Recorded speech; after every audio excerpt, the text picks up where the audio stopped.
I'm back with another video, and in today's video I'm going to show you how to log in on Couchsurfing. For that, first of all, open up your Couchsurfing app on your phone.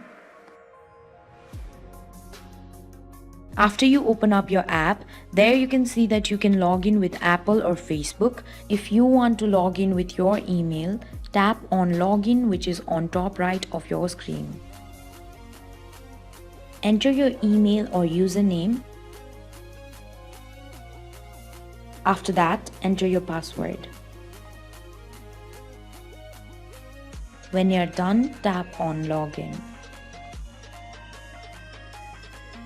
A pop-up message will appear on your screen. Tap on Save Password to save this password to use with apps and website. If not, tap on Not Now. This way you can log in on Couchsurfing.